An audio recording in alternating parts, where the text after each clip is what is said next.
दुनिया कहती है, दुनिया से पूछो ना सच क्या है, झूठ क्या है, वो एक ही बात बोलेंगे, जीवन हमारा झूठ है, मृत्यु हमारी सच है।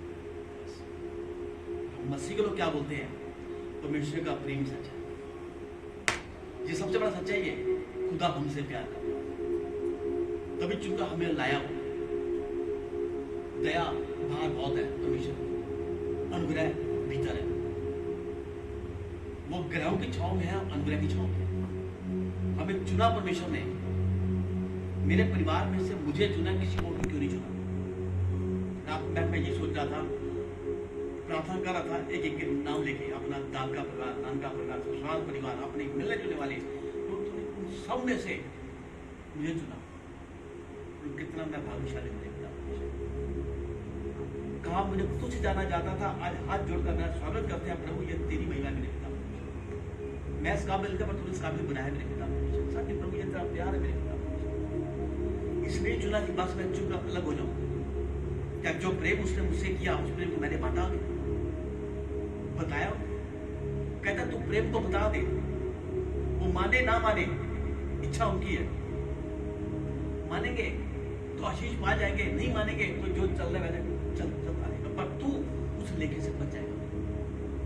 तुझे मैंने एक लेखा दिया है कि इस लेखे को तूने पूरा करना है। अगर तूने इस लेखे को पूरा नहीं किया, तूने उनको नहीं जताया, नहीं बताया, तो उनकी मौत का लेखा मैं तेरे से, उनका क्या तू बता दे। मानेंगे, आएंगे, वो बच जाएंगे। नहीं सुनते, नहीं मानते, नरक क्या झुकने के लिए तैयार है। जब बता दे कि शैतान मुंह सारे बैठे हैं, किसे फाड़ दो, फाड़ खाने के लिए वो शैतान बैठा है और वो अपने आप को देने को तैयार है, तो तू उस लेके से बच जाएगा। नहीं तो जो पहलवा मैंने तेरे को ठहराया है, कहीं ऐसा ना हो कि उनका लेखा जोखा भी मैं तेरे डाल दिया तो क्या होगा। परमेश्वर ने प्रेम किया, प्रेम करके एक उद्धार की योजना हमारे और आपके लिए बनाई उसने, ताकि हम उद्धार पाए और नरक याद से बचकर परमेश्वर की राह पर चलें। चलना यहाँ है, जहां चलेंगे रास्ता वहां हमारा साफ है, जहां नहीं चलेंगे तो रास्ता साफ नहीं होगा। कहता मेरा बेटा किसको दंड देने के लिए नहीं आया, मेरा बेटा तुझे आशीष देने के लिए आया, तुझे दंड से बचाने के लिए आया है। आपको मैंने बात बताई थी कि मुझे पवित्र आत्मा का दर्शन मिला। उस समय जो शख्स मेरे सामने आया बिल्कुल मेरे जैसा था, पर एक मैंने बात सुनी थी, आप कहना भूल गया। उस समय मैंने देखा वो शख्स बिल्कुल सांवला था, बिल्कुल काला है, तो मेरे जैसा बिल्कुल काला क्यों मेरे पिता, मैं तो काला नहीं हूं, ये काला क्यों। कहता तेरे पाप की कालिमा इसने अपने ऊपर ले ली है, तेरे अपराध की कालिमा इसने अपने ऊपर ले ली है, वो दंड इसने जो तुम पर आना था इसने ले लिया है। अब तूने कुछ किया भी है ना, तो ये तेरे को क्या बोलने जा रहा है, तेरे पापों को मैंने कभी नहीं, बल्कि तेरे पापों को मैंने अपने ऊपर उठा लिया। वही बात उस बात पर हुई थी, एक लेन देन हुआ था, जब यीशु मसीह का चेहरा काला पड़ गया, अपराध उसके ऊपर आ गए, चेहरा काला पड़ गया, क्योंकि हमारे गुनाह उसके ऊपर आ गए, हम पाक और साफ हो गए और वो अपराधी ठहराया। उसी पल पिता ने अपना अपने बेटे को घृणा का पात्र बना दिया और हमें उसने अपना बेटा बना दिया। जब उसने बेटा बना लिया, अब बेटा बनाने पर उसे कुछ भूल गया परमेश्वर, हमने ग्रहण किया तो ठीक, नहीं ग्रहण किया तो एक समय ऐसा आएगा जब एक लेखा जोखा सामने लिया जाएगा, न्याय होगा हमारा। उस न्याय के समय क्या जरूरी है कि मैं अपराधी ठहराया जाऊं? दूसरा ग्रंथियों 5:10 में लिखा है, यह अवश्य है कि सब का हाल मसीह न्याय के सिंहासन के सामने खुल जाएगा। हर एक व्यक्ति अपने अपने भले बुरे और बुरे कामों का बदला जो इस देह में किया है, इस देह में लिया जाएगा। इब्रानियों 9:27 में लिखा है, जैसे मनुष्य के लिए एक बार मरना, उसके बाद न्याय का होना जरूरी है। न्याय होगा न्याय, आज नहीं, कल नहीं, परसों होना जरूर है। आत्मा इकट्ठी हो रही है पैराडाइज में जाकर, जब न्याय का समय आएगा। कुरान शरीफ में लिखा है जब कयामत का रोज आएगा तब ईसा वाले इस्लाम तख्त पर बैठेंगे और न्याय करेंगे। बाइबल कहती है अंत के समय में यीशु मसीह सिंहासन पर बैठेंगे और हमारा न्याय करेंगे। उस समय क्या होगा? हमें गीत बोलता बड़ा मुश्किल गीत है, भूल जाएगी किताबें जब बेहिसाब होगा, इंसाफ का तराजू यीशु के हाथ होगा। साफ का पलड़ा कैसे कैसे रहेगा? जैसा यीशु वैसा मैं तो बराबर है नहीं, ऐसा तो नहीं, या ऐसा तो नहीं। परमेश्वर जहाँ तक पढ़ रहा ऐसे रहे, जहाँ पढ़ रहा झूला नहीं वह हमारा। बाइबल में एक जगह लिखा है धन्य है वो शख्स जिसका लेखा परमेश्वर ना ले। धन्य है वो शख्स अपराध का क्षमा किए गए। या मैं अपनी मर्जी से अपने आप में आज जो मैं कर रहा हूं ठीक हूं, जो कर रहे हैं गलत है। मती चैप्टर में एक जगह एक शख्स परमेश्वर से दुआ कर रहा है, प्रभु मैं सब कुछ करता हूं, मैं दान देता हूं, मैं बाइबल पढ़ता हूं, मैं प्रार्थना करता हूं, मैं इसके जैसा नहीं हूं। दूसरा शख्स क्या दुआ कर रहा है? हाँ प्रभु ये मेरे जैसा नहीं है, पर मैं भी इसके जैसा नहीं हूं, पर मैं जैसा हूं तेरे पास आया इतना मुझे ग्रहण करके। घमंड के साथ प्रभु के पास आओगे तो मुझे कभी स्वीकार नहीं करेगा। दीनता नमटा, हाँ प्रभु ये मेरे जैसा नहीं है, मैं भी इसके जैसा नहीं हूं, पर मैं जिस अवस्था में हूं, जैसे हालात में हूं, तो मुझे ग्रहण कर। मुझे मालूम है कि किताबें खुल जाएगी, मेरी किताब लेखा जोखा लिया जाएगा पिता परमेश्वर। जिस दिन इंसाफ का था तेरे हाथ में उस दिन मेरा क्या होगा साफ साफ परमेश्वर ने कह दिया यूहन्ना 3:17-18 में कि मेरा पुत्र किसी को दंड देने के वास्ते नहीं आया, जो उस पर विश्वास करेगा दंड की आज्ञा नहीं, वो जो विश्वास नहीं करता उस पर दंड की आज्ञा कराई जा चुकी है। जो विश्वास नहीं करता, आज दुनिया को बोलते हैं विश्वास करो, धर्म बदला जाएगा। आज एक रैली है चल रही है, चलनी हमें भी याद आ जाए। ये धर्मांतरण करते हैं,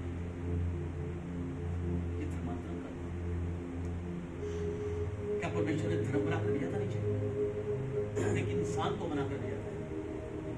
पालना अगर मुसलमान ने कर दी तो मुसलमान हो गया, हिंदू ने कर दी तो मुसलमान हिंदू हो गया। इसमें क्या हुआ?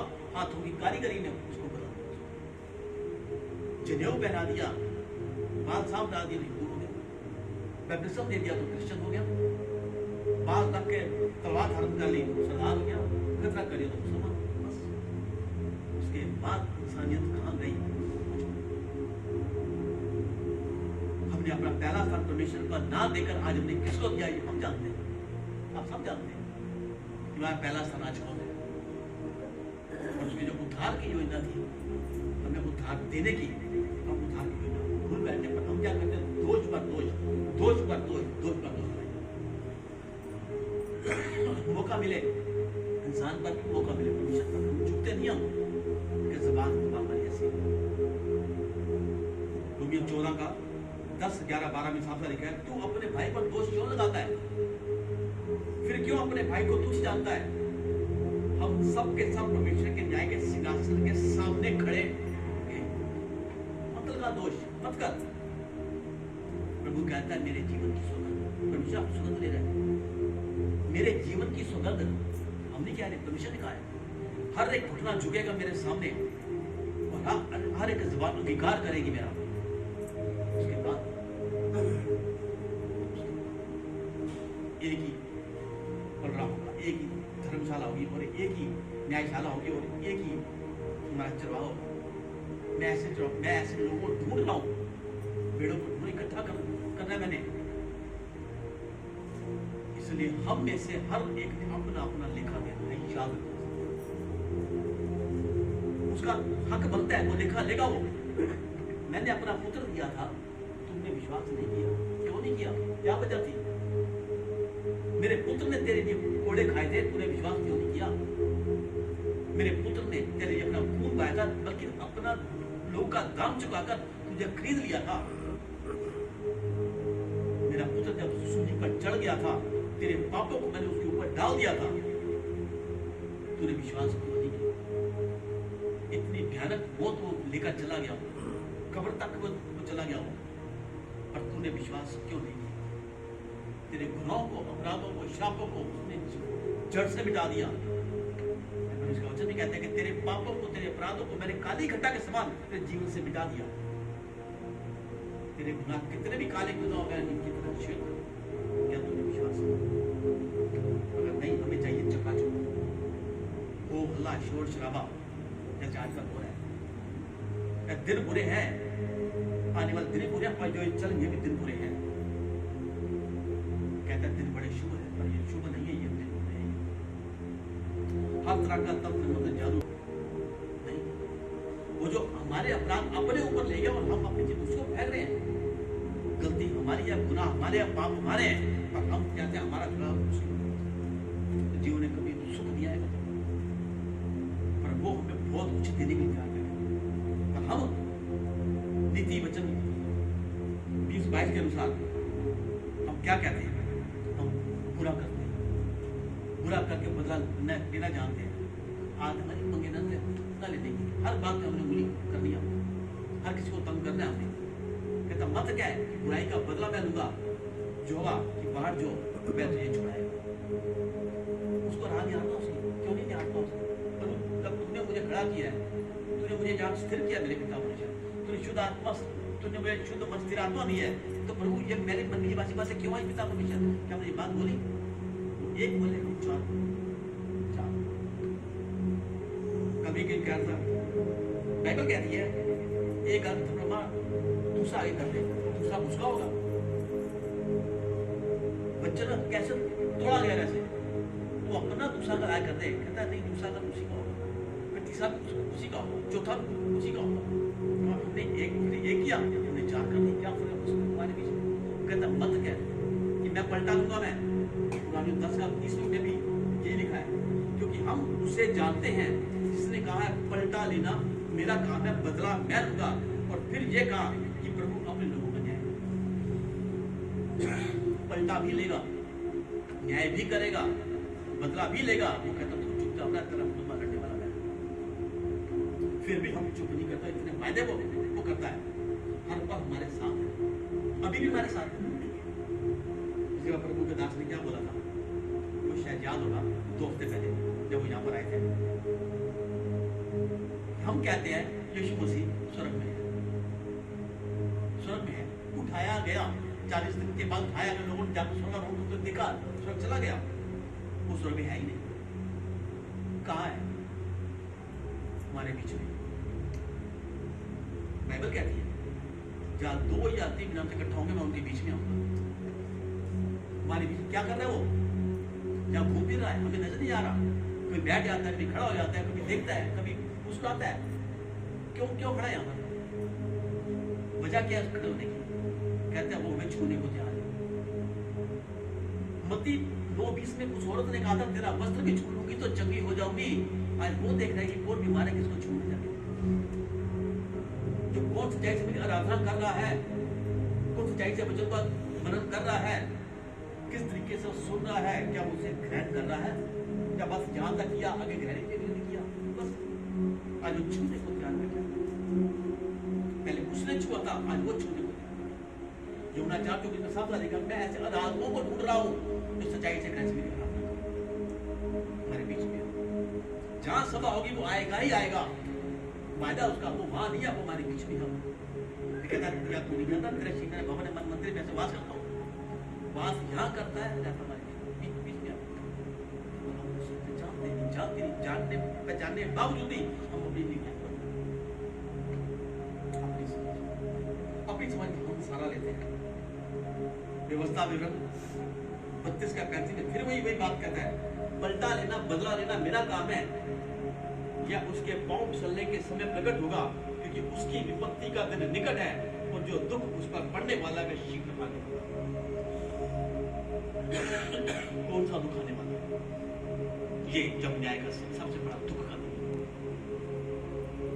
बच्चों का एग्जाम हो जाए ना, जिस दिन रिजल्ट आता है, सबसे बड़ा दुख का दिन उनका। जब रिजल्ट नहीं आया था ना, तब तक उनकी प्राण जान अटके हुए, आए क्या बच्चे काम कर दिया, पापा बहुत अच्छा किया, कितनी आ जाएंगे 60-70% पापा आ नहीं आए, जहां तो इत्मीनान से कह रहा है हाँ बेटे रिजल्ट आएगा, पता चलेगा, और रिजल्ट वाले दिन प्राण यहाँ होते हैं, क्या अटके हो खा ले, इच्छा नहीं, मन प्यास नहीं, आराम दिल नहीं है, क्यों? तू कह 70% नंबर आ जाएगी, फिर जब प्राण तो यहाँ पर अटके जाके, जब पता चला अरे क्या सिर्फ 33%, जो तू तो कहता 70% रहेंगे, फिर हमारी बलबुद्धि के साथ काम करते हैं। पापा 40 बच्चों में से ना 13 बच्चे पास हुए, 15 की कमांडमेंट आई है, बाकी 13 एग्जाम में बड़े स्ट्रिक्ट नंबर दिया उसने, बड़े स्ट्रिक्ट नंबर 6 के नंबर दिया उसने। ये हमारी बुद्धि का दोष है। क्या वहां ऐसी बुद्धि काम आएगी? कहता तू झूठ बोलेगा तो ये दीवारें, ये चीजें, ये कुर्सियां चिल्ला उठेगी, ये झूठ कह रही है। उस पल क्या होगा? जहां तो झूठ चल जाएगा और वहां झूठ चलेगा। जब कैमरे लगे होंगे ना, कैमरे कभी उसको सिम हटा दी जाएगी ना तो चीज मिट जाएगी, पर वहां मिटने के नहीं, एक पल का हिसाब दिया जाएगा। वहां बोल नहीं पाएंगे, निगाहें हमारी पीछे, न्याय का दिन आएगा, लेखन का लिया जाएगा। अगर हम सोचेंगे मैं बदला कर लूं, मैं ये कर लूं, मैं ऐसे कर लूं, मैं वैसे कर लूं, तो उसे कहता नहीं, वो तेरा काम नहीं है, तेरा काम नहीं है।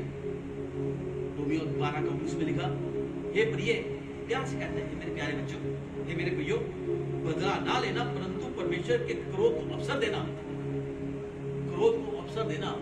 प्रभु अब तुम ही करते हो, क्रोध को अवसर। कहते एक जगह ना मेरी शादी हुई थी, मियां बीवी जा रहे थे, और रात को घूमने के लिए जा रहे, हल्की हल्की बरसात हो रही थी।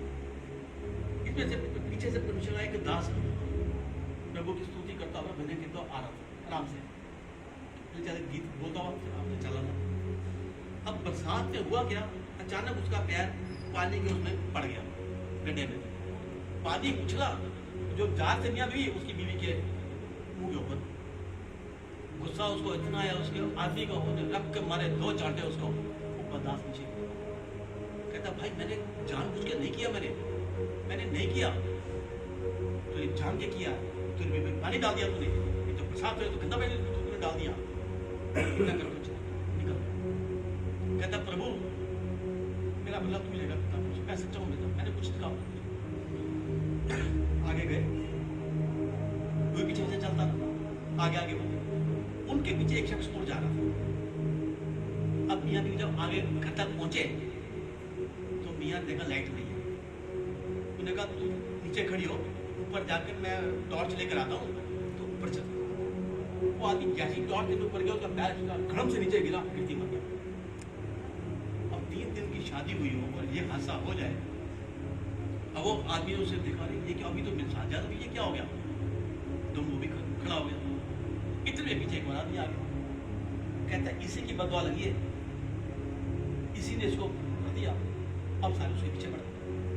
कहता मैंने कुछ नहीं किया, मैं तो जा रहा था, प्रभु गीत बोलते हुए जा रहा था, मैं पानी पड़ गया, मुझे मारा मेरे को।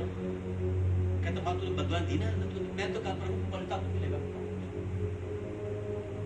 कहता इसका कसूर ना क्या था जो ये मौत के घाट में उतर गया, इसने तो अपनी पत्नी के से प्यार करता तभी उसने ऐसा किया ना। हाँ, कहता ठीक का, ये अपनी पत्नी को प्यार करता था इसलिए इसने मुझे मारा और मैं गिर गया, जिसको मैंने बोला कि अब मुझे प्यार नहीं करता था, वो तो जब पानी पड़ा जब मुझे थप्पड़ मारी इसने मेरे को, जो मुझसे प्यार करता है उसने पलटा ले लिया, मैं पलटा मैं नहीं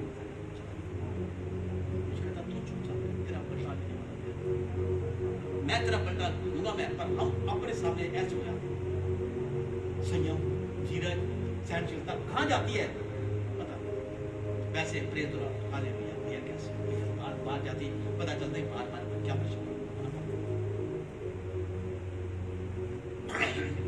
पहला कुरिन्थियों 3:10 से लेकर 15 तक लिखा है, परमेश्वर के अनुग्रह के अनुसार जो मुझे दिया गया और बड़ी बुद्धिमानी के साथ मैंने उस पर एक नींव रखी है, जैसे नींव राजमिस्त्री रखते हैं। कहता और उस पर दूसरा भी इरादा रखता है तो मनुष्य चौकस रहे कि वह रद्दा किसका रखा है। तो रद्दा जानते हो क्या होता है? जब दीवार बनती है ना, ईंटें रखी जाती हैं, ईंट की लाइन लग गई, उसको एक और ईंट आ गई, फिर उस ईंटों पर रद्दा कहते हैं। कहता उस ईंट पर किसी और का रद्दा तो नहीं रखा तूने, मैंने रद्दा तो रखा यीशु मसीह के नाम का, आगे चलकर माता के नाम का, आगे चलकर उसके नाम का, आगे चलकर उसके नाम का। कहता है चाहे वो रद्दा सोने का हो, चांदी का हो, वो रद्दा काम नहीं आएगा।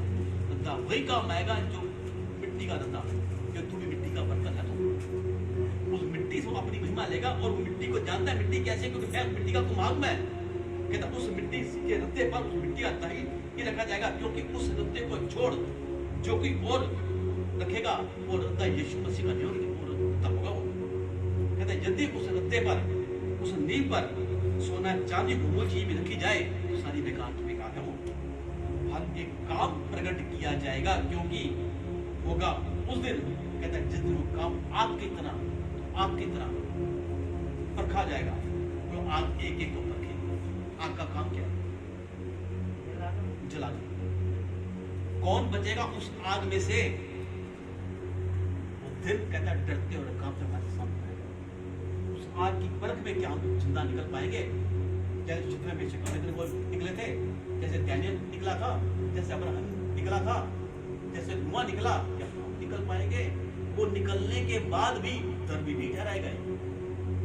धर्मी तो ठहरेगा, सॉरी बात पवित्र नहीं ना आपने ठहराएगा, वो पवित्रता का लिबास में नहीं आया। कहता है जिसका काम उस पर बना रहेगा, स्थिर रहेगा, सिर्फ वही मिल नहीं पाएगा। स्वर्ग जाना आसान नहीं है। यहाँ जो मरता है स्वर्गीय, जो मरता है स्वर्गीय, जो मरता है स्वर्गीय। शराबी मर गया तो भी स्वर्गीय, ज्वारी मर गया तो भी स्वर्गीय, कारीगर मर गया वो भी स्वर्गीय। स्वर्ग इतना सस्ता है? सस्ता नहीं है। यहाँ से निकलने पर आपका एक दरिया पार करना होगा। यदि किसी का काम जल जाएगा तो वह हानि उठाएगा, अगर आप उन्हें बच भी गया तो झुलसा हुआ जलता।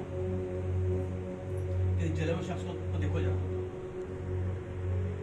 तो देखा चेहरे कभी किसी के चेहरे पर तेजाब डाल दिया जाए, फिर उसके बाद उसके चेहरे की सर्जरी होती है, फिर देखो चेहरा कैसा। कई बार भी आपसे झुलस गया, अगर बच गया, शरीर की हालत देखो क्या, सारी उम्र जलन में अगला रहता है। शरीर ऐसा हो जाती है, लोग देखना कतराते हैं उसको। कहता अगर वो बच भी गया तो सिर्फ झुलसा हुआ आएगा, और कोई आगे नहीं आएगा वो। इसलिए परमेश्वर कहता है तेरे लिए मुकदमा आप ही लड़ेगा, तेरे लिए। इसलिए तू चुपचाप रहा है। जब हम सब कुछ परमेश्वर के हाथों में सौंप देते हैं, तब परमेश्वर हमारे जीवन को एक नई ऊंचाई पर ले जाता है, क्योंकि हम उसकी इच्छा को पूरी करने वाले बने हैं। तब वो कहता है, हमें बड़े जोश के साथ कहता है मैं तेरे साथ हूं। परमेश्वर कहता है मैं तेरे साथ हूं, यहाँ पर मत डर, मत डर। तब हम भी कहते हैं उस वक्त जब परमेश्वर काम होते देखते हैं ना, हम भी अपने बड़े आराम से कहते हैं, बड़े जोश के साथ कहते हैं फिलिप्पियों 4:13 के अनुसार, जो मुझे समर्थ देता है सब कुछ कर सकता है। अगर समर्थ पा ली, अधिकार पा लिया, वारिस बन गया, उस वारिस में हमें क्या मिलता है? जीवन का मुकुट, प्रताप का मुकुट, धर्म का मुकुट। वरना लोग उस मुरझाने वाले मुकुट के पीछे कैसे भागते? कभी किसी शो में जीत जाए, फिल्म एक्टर आकर टोपी बना दे, कहते झूमते नाचते गाते हुए की पौधे दिखाते, अपनी टोपी टांग देंगे उसके ऊपर, चाहे धूल पड़े चाहे मिट्टी पड़े, चाहे 2 साल बाद मकान की जब खुदाई होते हैं वो भी हम पूरे में फेंक देते हैं। वो बहुत मुरझाने वाला मुकुट है वो। पहला तो क्यों 9:25 में लिखे हर प्रकार का काम करते हुए जो हमें मुरझाने वाला मुकुट मिलता है, अब वो जो हमें मुकुट मिलेगा वो मुरझाने का नहीं, मुरझाने वाला मुकुट नहीं है, सदाबहार का मुकुट होगा। पहला पत्रस 5:4 का जब प्रधान रखवाला प्रकट होगा तो तुम्हें महिमा का मुकुट दिया जाएगा जो मुरझाने का नहीं। हमसे उसकी महिमा होगी, लोग हमारे से होती महिमा को देखकर खुद महिमा में आएंगे, क्योंकि इस शख्स ने जो महिमा की थी ना उसके द्वारा हम निश्चिंत हो गए। वो महिमा का मुकुट हमारे ऊपर बनाया, किसके द्वारा? आप सबके द्वारा। किसने बनाया? परमेश्वर ने आपको अपना बनाया। वो महिमा बढ़ती जाएगी, वो नहीं मुरझाएगा अपना अपना नहीं कभी। दूसरा तिमोथियों, भविष्य में मेरे लिए धर्म का मुकुट रखा है, जिसे प्रभु ने धर्मी और न्यायी समझा। वो उस दिन होगा, मुझे नहीं वरना आप सबको। अकेला मैं जब प्रचार करो मुझे मिलेगा नहीं, क्योंकि हम सब कौन है? याजकों के समाज है। हम उसकी निगाह में पवित्र हैं, हम उसकी निगाह में चुने हुए हैं, हम उसकी निगाह में याजकों के समाज हैं, हम उनकी जगह में राजपदाधिकारी हैं। इसलिए कहता है धर्म का मूल तुम सबके लिए, अकेला मेरे लिए नहीं है। याकूब 1:12 में कहा, धन्य वह मनुष्य जो परीक्षा में स्थिर रहता है, क्योंकि वह खरा निकलकर जीवन का मुकुट पाएगा, और जिसकी प्रतिज्ञा परमेश्वर ने अपने प्रेम करने पर उसने की है। जीवन का मुकुट। मैं लंबी आयु को मैं तृप्त करूंगा, तुझे मैं सांसें बख्शूंगा तेरे को। तू जब तक जिएगा तब तक हर्ष, कोई दर्द, कोई पीड़ा, कोई तकलीफ, कोई बीमारी तेरे डेरे के निकट नहीं आएगी, क्योंकि जीवन का मुकुट मैंने तुझको पहना दिया। पर शर्त क्या है? प्रकाशित वाक्य 2:10 के अनुसार प्राण रहने तक विश्वासी बने रहे, तो तू जीवन का मुकुट पाएगा, नहीं तो सॉरी। भजन सीता 8:22 को कहा कि मैंने उसे परमेश्वर थोड़ा सा छोटा बनाया है और महिमा और प्रताप का मुकुट उसके सर के ऊपर रखा है। ये मुकुट देने को मैं तैयार बैठा है, पर हम अपनी जुबान के द्वारा गलत बोल बोलकर हम ऐसे हालातों में पड़ जाते हैं कि जाना रास्ता जहां मन रास्ता। कई ऐसे हैं, हम यीशु मसीह में आए, हमें कुछ नहीं मिला। कुछ मिलेगा तो तुम्हारा बाप है, नहीं मिलेगा तुम्हारा बाप नहीं। जब तक मिलता रहा, ओ पापा, ओ डैडी, ओ यीशु, धन्यवाद धन्यवाद, कुछ ऐसी घड़ी आ गई, छोड़ो पीछे, या कुछ नहीं होता, या धर्म खा जाता है, या ये होता है, या वो होता है, ऐसी ऐसी बातें होती हैं। पर हम लोग जब परमेश्वर को जो पहला स्थान देते हैं, उसको इज्जत देते हैं, तो उसका फल भी हम ही भोगते हैं। वो पहला स्थान चाहता है, वो कुछ नहीं चाहता, कहता उसको आगे रखो, वो आप आगे करो। आगे करने वाला परमेश्वर कहता अगर ऐसा नहीं करोगे तो भुगतान भी आपको कैसा भुगतान? या श्राप है या फिर जीवन में आशीष है। आशीष कम है, श्राप ज्यादा है। आशीष थोड़ी सी है, जो आशीष आने में समय लगता है, श्राप उसी पर आया। आशीष आने से पहले उसकी परीक्षा होती है। परीक्षा में सफल हो गए तो आशीष मिलेगी। परीक्षा लेगा, वो देखेगा वो क्या इस लायक है वो, वरना श्राप उठा कर व्यवस्था 28 का 1 से लेकर 14 तक, सिर्फ 14 तक आशीष है। परमेश्वर क्या कहता है?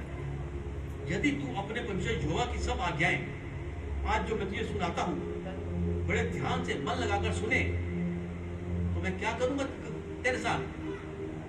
धन्य होगा तू नगर में, धन्य होगा तू खेत में, धन्य होगी तेरी संतान, धन्य होगी तेरी भूमि के ऊपर, धन्य होगी तेरी कटौती, धन्य होगी तेरी बढ़ोतरी, धन्य होगा तू भीतर आते समय, धन्य होगा तू बाहर जाते समय।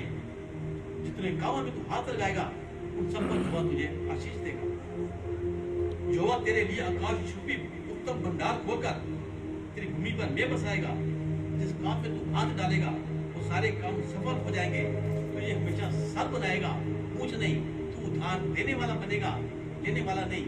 और जहां जहां तू जाएगा मैं तेरे साथ साथ। ये उसका आशीष है। अगर मानेगा तो। पर हम लोग क्या करते हैं? नीति विधान 3:5 में अपनी समझ का सारा ले लेकर खुद हालातों का शिकार हो जाते हैं। आशीष के बदले हमारे जीवन में जो मुसीबतें आती हैं, जो श्राप आते हैं, तो उसे कहता है जो श्राप इसमें नहीं भी लिखे ना तो भी तेरे जीवन में आज्ञा पालन तू नहीं करता, तो उन्हें तू नहीं आता, मनुष्य की गति तू नहीं चलता, वचन को तू नहीं मानता, तो मैं क्या करूंगा? मैं कहता फिर होगा क्या?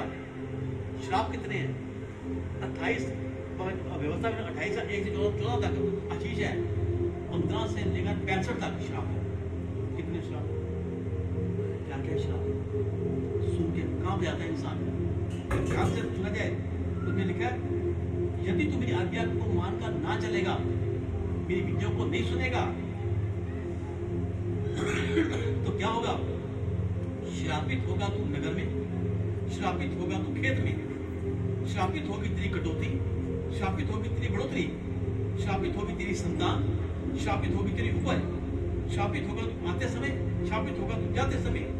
जिस काम में तू हाथ डालेगा परमेश्वर तुझे हमेशा डराएगा। तो तुझे धमकी देगा, और जब तक तू नष्ट ना हो जाए, तू मिट ना जाए, तब तक तुझे नहीं छोड़ेगा। तुझे क्षय रोग से, तुझे ज्वर से, तुझे धा से, बड़ी जलन से, तलवार से, गेहूं से मारेगा। उस समय तक पीछा करता रहेगा जब तक तेरा सत्यानाश न हो। ये श्राप परमेश्वर कह रहा है, यहोवा तुझे शत्रु से हराएगा, पृथ्वी के सब राज्य तुझे तुम्हारा मारा फिरेगा।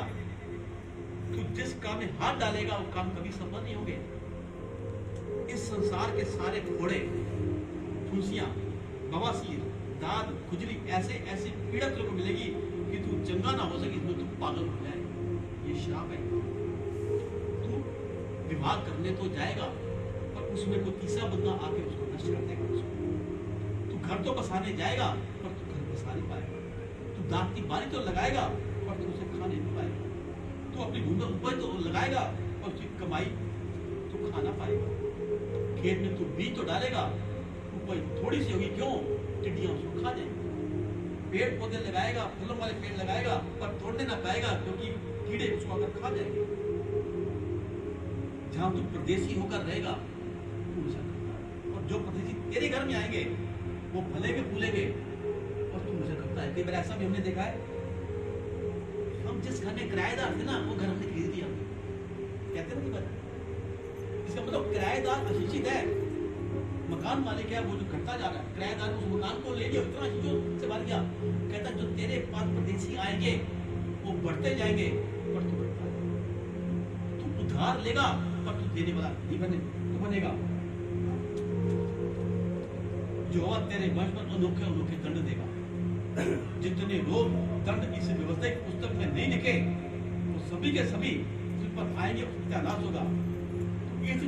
उस छोटा हमेशा तितर रहेगा। तेरे मन में डर बना रहेगा, क्या? हाय सुबह बोलेगा, हाय शाम का। शत्रु तुझे खरीद लेंगे दासी की तरह, तुझे बेचने जाएंगे तो कोई ग्राहक नहीं होगा। ये परमेश्वर कहते हैं, इस कारण ये सारे श्राप तुझ पर आ पड़ेंगे और तेरे पीछे पड़े रहेंगे जब तक तेरा सत्यानाश ना हो जाए, नष्ट ना हो जाए। क्यों? हमने माने अपनी बुद्धि का अपना सहारा लिया। जबकि परमेश्वर बार बार कहता है, ऐसा इसलिए हुआ कि तूने मेरी आज्ञा का पालन नहीं किया। रोमियो 8:31 में लिखा है, यदि परमेश्वर तेरे साथ है तो तेरा विरोधी कौन होगा? परमेश्वर मेरे साथ है, विरोधी कोई? हाँ, इतने ना क्यों आए, किस लिए आए? परमेश्वर ने एक आरोप लगाया हमारे ऊपर। प्रकाशित वाक्य 2:4 में, मुझे तेरे विरोध में ये गवाही देनी है कि तूने पहला सा प्यार मेरे साथ छोड़ दिया। पहला सा प्यार छोड़ दिया। जब हम पहले पहल प्रभु में आए थे, नए प्रभु में आए थे, तब कितना जोश था, कैसे प्रार्थना करते हैं, बाइबल वचन ढूंढते थे। आज वचन ढूंढना कहाँ है? आज बाइबल पढ़ना कहाँ है? कहाँ गया वो चीज? जब मैं कहता प्रभु भोर को मेरी वाणी तो सुनाई देगी, भजन संहिता 5:3 के अनुसार मैं उठूंगा, मेरी वाणी सुनाई देगी, वो वाणी कहाँ गई? वो धन्यवाद कहाँ गया? कहाँ गया वो पहला स्थान? कहाँ गया सुबह उठकर मुझे पुकारना? कहाँ गया वो बाइबल पढ़ना? कहाँ गया वो वचन पढ़ना? कहाँ गया वो गीतों को सुनना? कहाँ गया वो गीत बोलना? कहाँ गए सारे? तूने पहला सा प्यार छोड़ दे। अब मुझे तेरे विरोध में ये गवाही देनी है। तब हम जानते हैं हमारा पहला स्थान किसको दिया हुआ, सभी जानते हैं।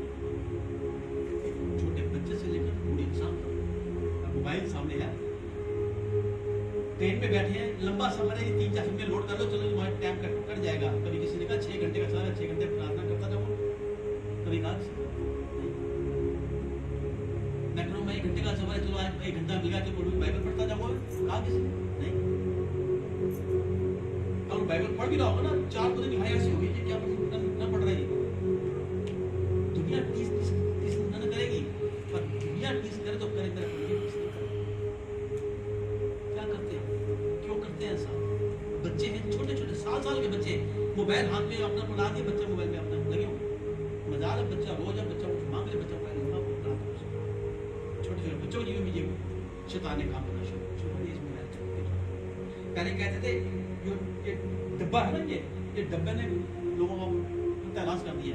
अब वो डब्बे नहीं, अभी डिब्बी में तलाश कर, सब कुछ इसमें डाल दो, जो कुछ देखना देखे कोई तरफ होना ही। परमेश्वर ये नहीं चाहता तुम्हारे पक्ष से बैठे हैं, आधे घंटे का समय है, आधा घंटा में तो आधा घंटा मिला तो मैं दुआ करूँगा। मेरा एक दोस्त है, हम चर्च में इकट्ठा जाते थे। एक दिन बाद ऐसे हुई, फोन किया, भैया कहाँ हो? घर पे। आज छुट्टी है? नहीं। कहीं जाना है? नहीं। तो फिर ठीक है। हाँ, छुट्टी क्यों की? बस आज घर में कोई था नहीं, मैं कल छुट्टी कर। घर में कोई है नहीं, छुट्टी करके बैठ गए। कहता भैया मुझे काफी टाइम हो गया प्रभु सबके लिए बैठे हुए समय बिताए, आज मैंने स्पेशल छुट्टी किया है प्रभु साथ साथ दिन बिताऊंगा। ये भी सिर्फ तो लोग हैं। स्पेशल छुट्टी किया है, मेरी पत्नी मायके गई है, शादी है मेरे परिवार में, तो आज मुझे मौका मिला है, इसलिए कहीं का जाना है, अब छुट्टी कर लो। उसमें 500 की जाए होती थी, 15,000 रुपये खाता था। आज मैं स्पेशल छुट्टी करके बैठा हूँ, मैं कोई आ गया तो कहते मोबाइल मैंने बंद कर दिया, फोन मैंने उसके नीचे कर दिया मैंने, और बाहर से मैंने ताला लगा के खिड़की से बाहर खिड़की को खोली, जो आज देख पा रहा ताला। आज मैं सारा दिन और पड़ोसी के साथ बैठ के आनंद से रहा दिन बिताया। कभी ऐसा नहीं, हर एक छुट्टी ली, कभी हमने प्रभु के लिए छुट्टी ली, कभी नहीं ली। भैया बहुत छुट्टी नहीं देता, 1 घंटा भी छुट्टी नहीं हमें देता, वो 1 घंटा कम से कम आ जाओ, वो 1 घंटा 1 दिन पूरा, आज पूरे 8 घंटे जो ऑफिस में मैं पूरा 8 घंटे मैं पुलिस के साथ बिताऊंगा। वो बड़े खुशी खुशी ना कर रहे हैं, और आज तभी लड़के 5 बहुत बड़ी सिपाही है उसकी। इसलिए परमेश्वर हमसे आपसे कुछ और बात कहना चाहते हैं। दूसरा इतिहास 5:12 उसके साथ लिखा है, ये आशा मतलब मेरे से आपसे, ये आशा, वो आशा से भेंट करने निकला, हमसे भेंट करने के लिए स्वर्ग से नीचे आया, वो भेंट करने लगा और उसने पुकार कर कहा, ये आशा,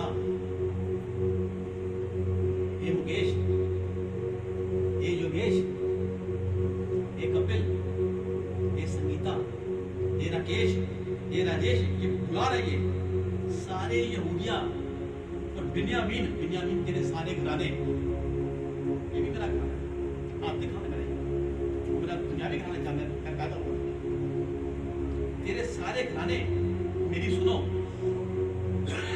ये राजेश, मैं तेरे घराने से मैं तुझे कहता हूँ, सुनो, जब तक तुम यहोवा के संग रहोगे, तब तक मैं तुम्हारे संग रहेगा। यदि तुम उसकी खोज में लगे रहोगे, मैं भी तुम्हें मिला करेगा। जब तुम उन्हें त्याग दोगे, तो भी तुम्हें त्याग। कहता ध्यान से इस बात को सुनो और अपने घराने को बता दे, चर्च को बता दे, आपकी घराने को बता दे, उसे खोजो, उसे ढूंढो। जब तक उसे ढूंढोगे वो तुम्हें मिलेगा। जब तुम उसे ढूंढना छोड़ दोगे, त्याग दोगे, तो वो भी तुम्हें त्याग देगा। जगह बाइबल में लिखा है, वो तुम्हें उगल देगा। अगर उगल देगा तो क्या होगा? पर लोग अपनी चलाई चलते हैं, अपनी निगाह में समझदार होते हैं, अपनी बुद्धि का सहारा लेते हैं। फिर वो कहता है नीति वचन 16:25, 14:12 एक ही बात लिखी है, ऐसा मार्ग जो इंसान ने चुन लिया है, अंत में उसे मृत्यु की तरफ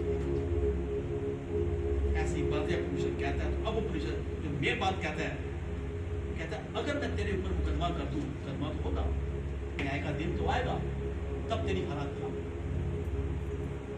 होशे 4:1 से लेकर 10 तक मुकदमा किया, आरोप लगाया दुनिया पर। हम याजकों का समाज है हमारे ऊपर, जो यहाँ बैठे हैं और जो दुनिया में है, आरोप लगाया उसने, मुकदमा दायर कर दिया। अभी न्याय का समय नहीं आया, मुकदमे की लिस्ट हमारे बीच में आ चुकी है। अगर इस लिस्ट में से कुछ मिटाना चाहे तो मिटाएगा नहीं वो। हाँ, एक शर्त पर, हम इस लिस्ट को पढ़कर कांप जाते हैं, डर जाते हैं, हम अपना रवैया बदल देते हैं, तो हमारी धार्मिकता के कारण, हमारी पवित्रता के कारण वो आरोप मिट जाएंगे, हम वहां से बरी हो जाएंगे। वो आज इतने परमेश्वर ने आपको दिया है, इन आरोपों को मिटा सकता है, तो मिटा दे, रबड़ से नहीं, या काट पीट कर नहीं, बाइबल में अपने कामों के अनुसार। इस्राएलियों, दुनिया कह रहे हैं इस्राएलियों, यहोवा का ये वचन है, देश के निवासियों के साथ यहोवा का मुकदमा है। आज मुकदमा परमेश्वर ने डाला है, क्या आरोप क्या लगाया है? इस देश में कुछ सच्चाई नहीं है, पहला, ना कुछ करुणा है, दूसरा, ना परमेश्वर के ज्ञान को समझते हैं, तीसरा, यहाँ के लोग सिर्फ श्राप देते हैं, झूठ बोलते हैं, वध करते हैं, चोरी करते हैं, वे विचार के खिलाफ उन्हें कुछ आता ही नहीं, वे व्यवस्था की सीमा को लांघ कर कुकर्म करते हैं। ये आरोप लगे हैं हमारे ऊपर। यहाँ सिर्फ खून ही खून रहता है। इस कारण अगर नहीं समझे तो इस कारण यह देश हिला, मैदान के जीव जंतु, पक्षी, आकाश के पक्षियों समेत सब जीव कुमला जाएंगे, समुद्र की मछलियां भी नष्ट हो जाएंगी। मछलियों का क्या कसूर? उन जीव जंतुओं का क्या कसूर? हमारे कुकर्म का, हमारी गलतियों का, हमारे अपराधों का सृष्टि नाश हो जाएगी। आरोप आ चुके हैं दुनिया पर। अब हम याचकों पर, जो याचक हैं, जो सच्चाई को जानते हैं, वचन पर चलते हैं, प्रभु की धार्मिकता में है, प्रार्थना करते हैं, हम कहते हैं हम उसकी आज्ञा का पालन करते हैं, कि हम करते हैं, हम सब जानते हैं हमारे अंदर क्या चलता है। मैं अपनी निगाह में कैसा हूँ, दुनिया की निगाह में मैं कैसा हूँ? मैं आपकी निगाह में धर्मी हूँ, अपनी निगाह में पवित्र हूँ, उसकी निगाह में क्या मैं हूँ? यहाँ मैं किस तरह की जानता हूँ, बाहर में रवैया क्या मैं वो नहीं जानता हूँ। हर शख्स अपने अपने बारे में अपना जानता है, पर वो क्या कहता है? देखो, देखो, कोई वाद विवाद ना करना, ना कोई शिकायत करना, क्योंकि तेरे लोगों का याजकों के साथ वाद विवाद करना दिन दोपहर में ठोकर खाने की तरह। नहीं प्रभु, मैं ऐसा नहीं करता था, मैंने ऐसे की, तुम जानता मैं प्रार्थना करता हूँ, मैं जानता हूँ कितनी प्रार्थना, मैं बाइबल कहा जानता हूँ, तू बाइबल पढ़ता है, पढ़ते पढ़ते ध्यान तेरा कहाँ चल रहा है? क्या एक बार मेरे के पास तू होकर आया? क्या तूने मुझसे प्रार्थना की? आधा घंटा बोलेगा प्रार्थना करके, 12 घड़ी करके तो 20 मिनट हुए, 25 मिनट हुए, भैया प्रार्थना में बड़ा टाइम लग जाता है, आधा घंटा प्रार्थना मुश्किल पड़ जाता है। मेरा ज्ञान ना होने के कारण नाश होता तू जा रहा है। इसलिए परमेश्वर की व्यवस्था को तुमने तज दिया है, तो मैं भी तेरे बाल बच्चों को छोड़ दूंगा, तज दूंगा। ये बढ़ते तो जाएंगे, अभी प्रभु क्या कह रहे हैं? तुम्हारे बाल बच्चे बढ़ते तो जाएंगे, पर साथ साथ पाप करते जाएंगे। मैं उनके वैभव के बदले मैं उनका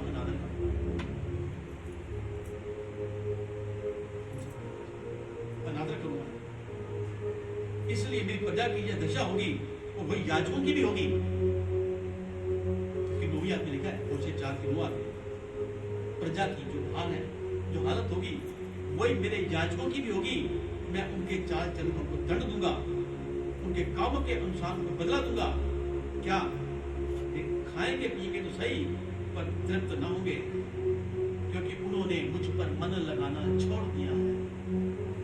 भजन संहिता 105:15, मैं उन्हें मुंह मांगा वरदान तो दूंगा, और उनके प्राणों को मैं सुखा दूंगा। जब मुकदमा आरोप लगा दिया उन्होंने, अब ये आरोप कैसे हटाने हैं, हमने कैसे बरी होना है, आज फैसला हमारे क्या करना है, क्या नहीं करना। ऐसा तो हम ना हो कि हमारे बच्चे आगे चलकर आदम नमन बना दें। क्या होता है, हम याजकों के बच्चे भी बात करते हैं, वो सुनते नहीं हैं, आगे जवाब देते हैं। देखने वाला क्या कहता है, पास्टर का लड़का ऐसे है, पास्टर का बच्चा ऐसे है। और जब तक वो ठोकर नहीं खाएंगे ना, तब तक वो पीछे है। एक पास्टर का लड़का निहायत बदतमीज है, हर तरह की बुराई उसके अंदर।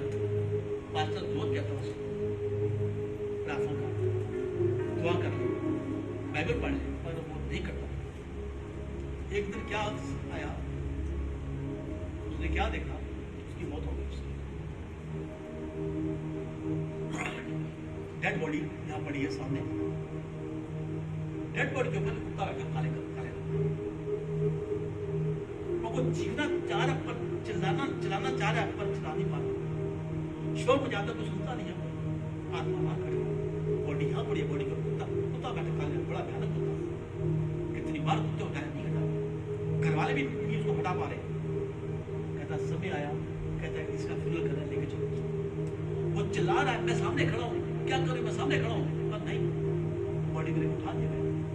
कब्रिस्तान में जब गड्ढा खोदा गया, कहते हैं जो जो गड्ढा खोदते थे उनमें आग की गर्दन कर। जब गड्ढा खोद दिया गया कब्र के लिए, कफन डालने के लिए, कहता है धधकती हुई आग उसके अंदर, और आग गरम गरम आग के कोले पड़े उसके अंदर। अब उठा के उसको उसमें डाल रहे हैं। वो चिल्ला रहे, जब उठाने लगे कुत्ता वहां से पीछे हट गया और ये चिल्ला रहे, नहीं मुझे मत मारो, मुझे मत मारो, मैं आगे से गर्म नहीं करूंगा, मुझे मत मारो। ऐसा करते उसे नींद ओ प्रभु, मैं ठीक ठाक हूँ, धन्यवाद मेरे पिता। मैं ऐसा कर्म करता था तो ये कर्म सचमुच अगर ऐसा हो गया, जो गड्ढा खोदते हैं ना, आग में नजर नहीं आती, पर वहां नजर आती है कि ये मेरे जो कर्म है वो आग में धकेलने के लिए बताया ना। आग में काम परखा जाएगा, जिनके काम परख कर बच जाएंगे वो आग का वासी बनेगा, वरना आग सबको झुलसा देगा। उसी बात का पापा मुझे माफ करो, उसे गलती आप जहां को मैं चलने को जाऊँ, अब जितनी प्रार्थना को मैं कर दूंगा, आज के बाद मैं वो छोड़ूंगा। आप जिस बात को नहीं मानते ना, मुझे उसी बात के द्वारा हमें समझाता है कि मेरा बच्चा किस तरीके से मानेगा। तो बदलने का एक समय है। आज जो लग गया मेरे पिता परिचर, आज के बाद ऐसा ना हो। मैं यहाँ से भरी हो जाऊँ मेरे पिता परिचर, जब न्याय का दिन है, सिंहासन स्वीकारने का दिन है, तो मैं तेरे सामने हाथ जो ऐसे नाम क्या चुका के मैं धन की श्रेणी में ऐसा आ जाऊं कि मेरा लेखा ना लिया जाए, क्योंकि लेखा लिया जाएगा तो क्या मैं सिंहासन में पास खड़ा होने का लायक बनूंगा? क्या मेरे कान को सुनेंगे जो तू कहता है, तू भाई देगा? क्या मेरे विश्वास योग्य दास, तू थोड़ी मेरी विश्वास योग्य रहा, तू बड़ी सोचकारी मैं था। क्या वो इसे आग की जेल में छोड़ दिया जाए?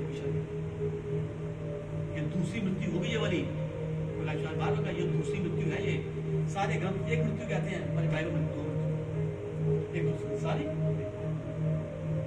अगर आग में झोंके गए हमेशा हमेशा के लिए, आग कहते उस आग का तला नहीं, तला मतलब कि ये तल है या कि रखी हुई है, वो आग की लगते हैं, झुलसना, सिर्फ गिरना गिरना गिरना, सिर्फ गिरना है। यहाँ तल नहीं, यहाँ तो वो तल नीचे है, वो तल है ही नहीं उसका। हमेशा हमेशा के लिए बस या हमेशा के लिए। दुनिया के अंदर 84 लाख कोई एक बार जीना, एक बार मरना न्याय का होना चाहिए। और वो न्याय सिंहासन सामने